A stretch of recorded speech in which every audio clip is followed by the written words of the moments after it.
What's going on, guys? Seriously here. And the weather in Iowa is horrible right now. Like, we're literally almost died, but still, I don't care. Yeah, sure. And we're gonna be reacting to Mr. Nightmare. And before was a failed attempt of this one, greatest disturbing real night shift horror stories. But then I saw that it was copyright if you do it, so yeah, I got scared there.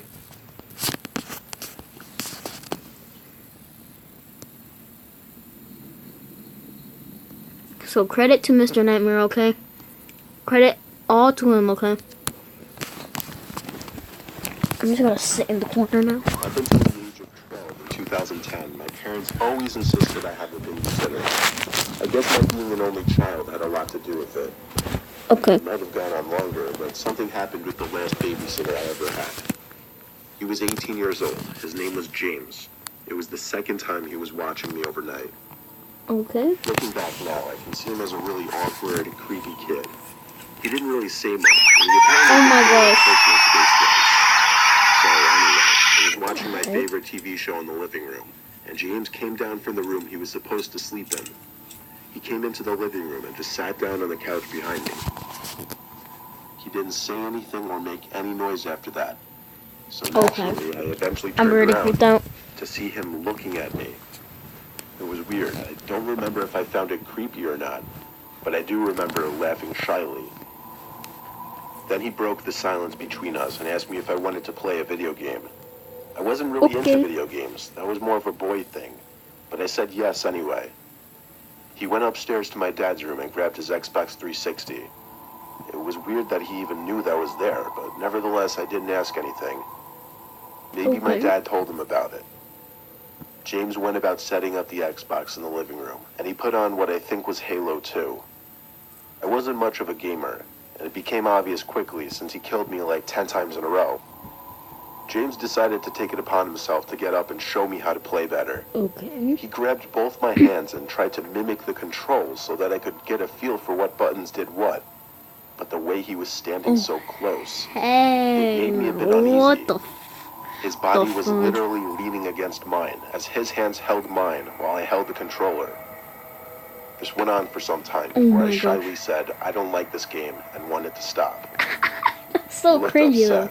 And then said okay as he sat back down on the couch and continued to play on his own.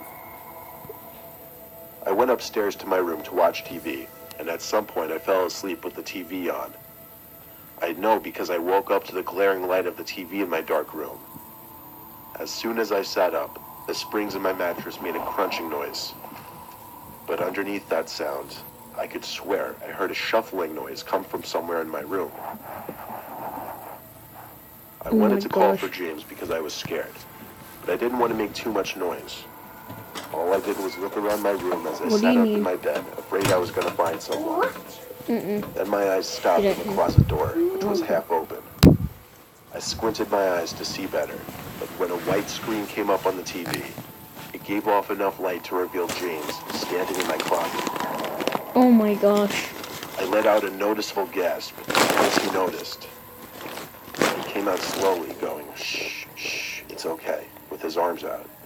Oh, heck no. I sat there frozen in fear as he came closer, telling me how pretty he thought I was. I knew what he was doing, and when I saw an opportune moment for me to slip through him into the door, I took it. Oh my I gosh. knew to run to the office downstairs, which had a lock, but not before grabbing a phone to call my dad. James knocked on the door, claiming he wasn't going to do anything, begging me not to call my dad.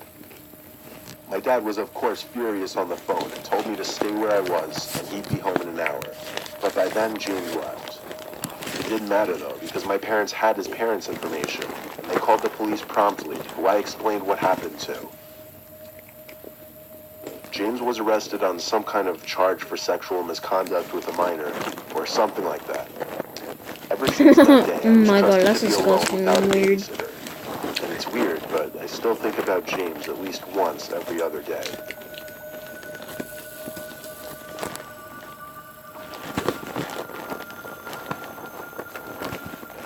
I said goodbye to my mom as I hung up the phone and walked up the stairs to Tyler's house, the kid who I'd be babysitting.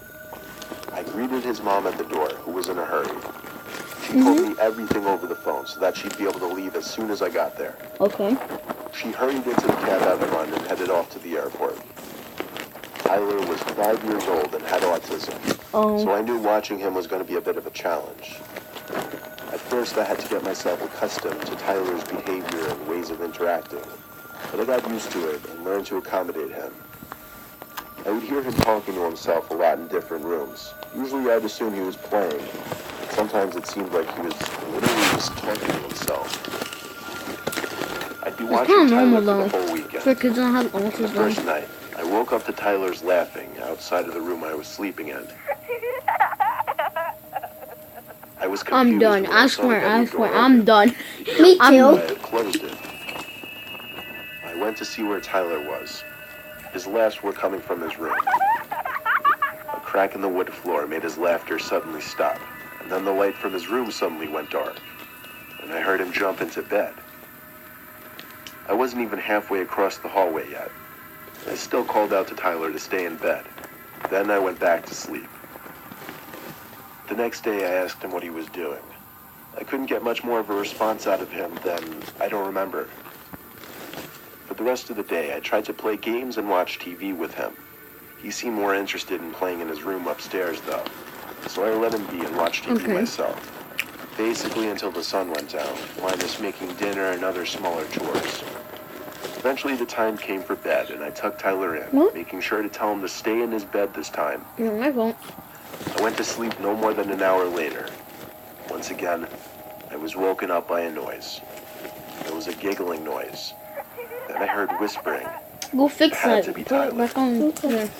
I sat up, rubbed my eyes, and looked around the room. Tyler? I called out. There was the giggling again. It came from across the room. I flicked on the lamp, and there was Tyler, sitting in the closet with the door slit half open, revealing only his face. Okay, I don't know what they put in shorts in. I have to admit, it was a disturbing thing to witness at 2 in the morning. Here?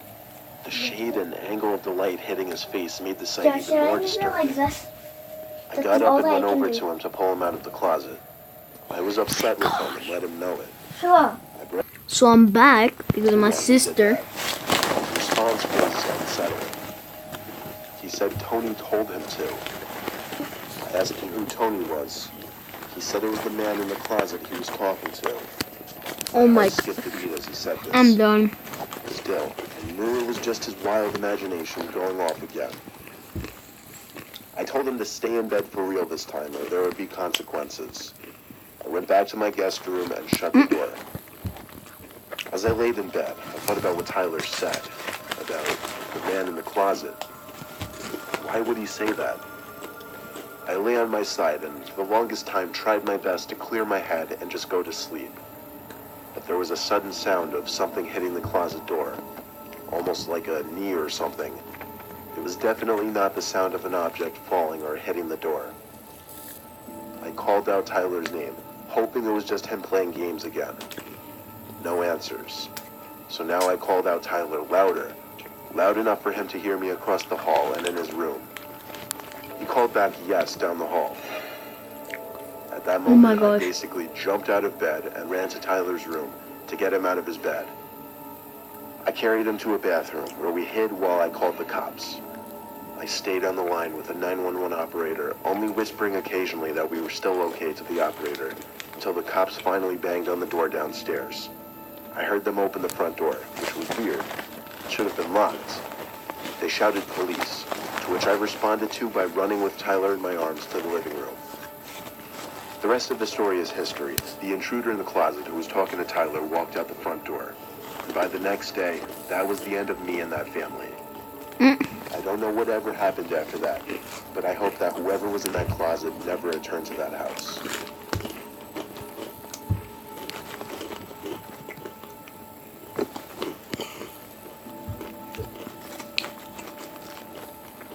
Growing up, my brother and I always had a babysitter during the week. And sometimes on the weekends, given that our parents both worked full-time.